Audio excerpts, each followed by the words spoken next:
thing that is very clear with me is that my Sacco will bury me. My Sacco will bury me. Saccos have a plan, an inbuilt plan that covers the life of the member. And a part of that policy, it offers funeral cover or a last expense cover for the principal member. This is a registered member of the Sacco. It covers the nuclear family of that member, that is the spouse and children. It also covers the parents of the member, both sides, the biological parents and the in-laws. So with that, a Sacco automatically plans or gives you a long-term plan cover.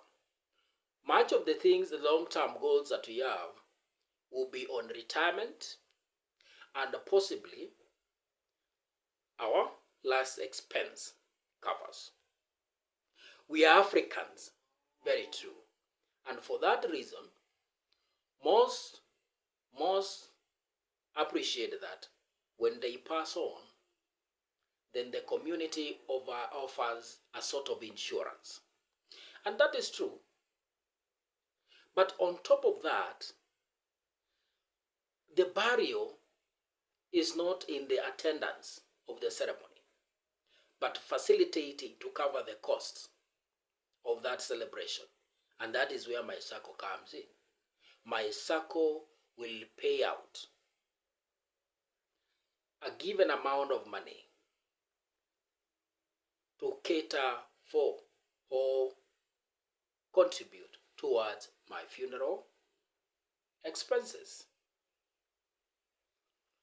Tell me in the comment sections, what your Sacco promises to cover in your last expenses. My Sacco will condole with my family. Bereavement begins after the celebration. My friends will come for a road show, and maybe purposely to see how well I build my home and how the place looks like. But after they have left, after I'm buried, covered, that is when my family will start bereaving. That is when they need a shoulder to lean on. And all the friends, neighbors, everybody will have gone away. Bereavement or condoling with my family, the best way I would want to be my family to be condoled is by replacing the income that I was putting on the table. Have a replacement that can continue generating income for the family to live on. And that is what exactly my Sacco will do. My Sacco will pay final dues, which will be double my deposits. And that is one reason why I consistently, religiously keep on increasing my deposits as my incomes increase.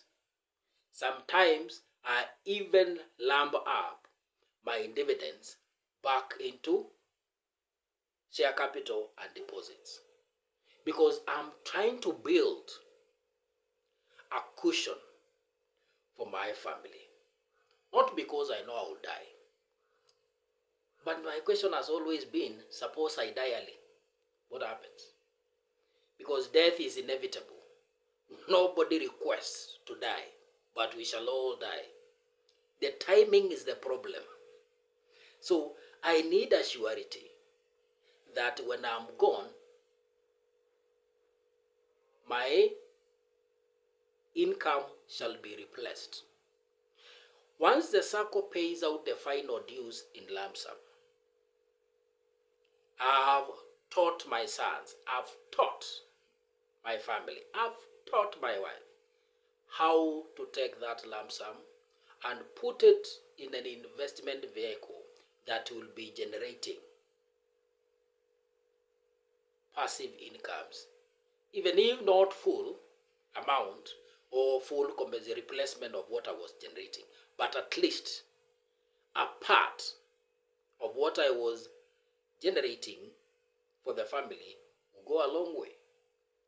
But I purpose to invest enough over time that if I don't die, at my chosen time to retire, I will have fully replaced my income to my family with passive incomes from the investments. And one priority, my investment of priority one is my Sacco.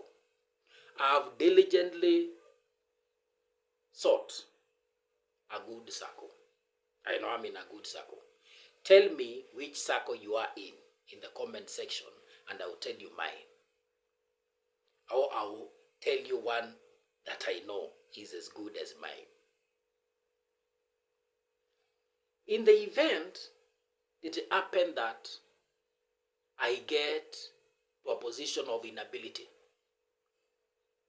I get enabled differently in such a way that I will be unable to continue generating my incomes the way I did, then my Sacco will safeguard my family against the risks of my loans.